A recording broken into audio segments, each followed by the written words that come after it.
আসসালামু আলাইকুম রহমতুল্লাহ। ভিডিওটি যে যেখান থেকে দেখছেন প্লিজ ভিডিওটি স্কিপ করবেন না, ফুল ভিডিওটি দেখে যাবেন। এটা হলো গিয়ে আমাদের গ্রাম জালালপুর ইউপি করিমপুর গ্রাম।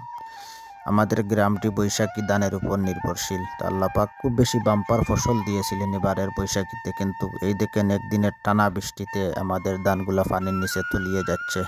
আমরা সবাই লেগে গেছি, আমাদের সব ভাই বেরাদর মিলে, কিন্তু ধানগুলা গিয়া কেটে কী হবে? এদিকে রোদ নেই, রোদের জন্য আমরা ধানগুলা গোর পর্যন্ত নিয়ে আসতে পারতেছি না। আপনারা বেশি বেশি শেয়ার করবেন, দোয়া করবেন আল্লাহ পাক যেন এই সোনালী ফসলগুলা আমাদের গোর পর্যন্ত পৌঁছে দেন। আপনারা বেশি বেশি ভিডিওটি শেয়ার করে দিবেন। প্রবাস থেকে ছুটিতে দেশে এসেও শান্তি নেই, লেগে গেছেন ধান কাটায় হাফিজ আমিনুল ইসলাম। আমরাও সবাই ভাই বেরাদর বাতিজা সবাই লেগে গেছি। আপনারা বেশি বেশি দোয়া করবেন আমাদের এই ফসলগুলা যেন আমরা ঠিকঠাক মতো আমাদের ঘরে পৌঁছাতে পারি।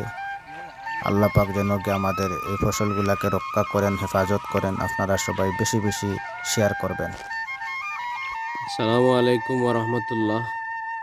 সম্মানিত দেশ বিদেশ থেকে যারা দেখরা, আসলে খুব দুঃখের বিষয়, বাম্পার ফলন হয়েছিল,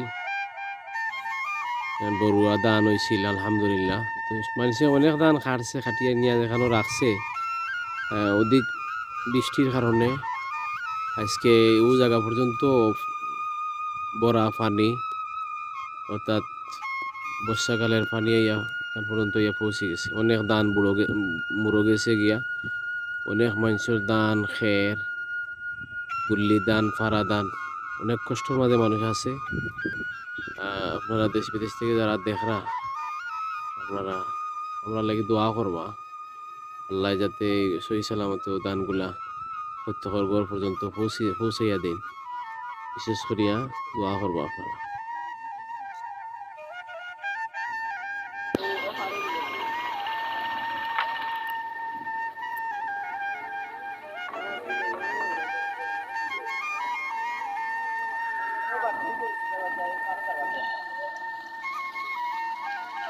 আমি তো পাইনি যে মাছ লগে বাদে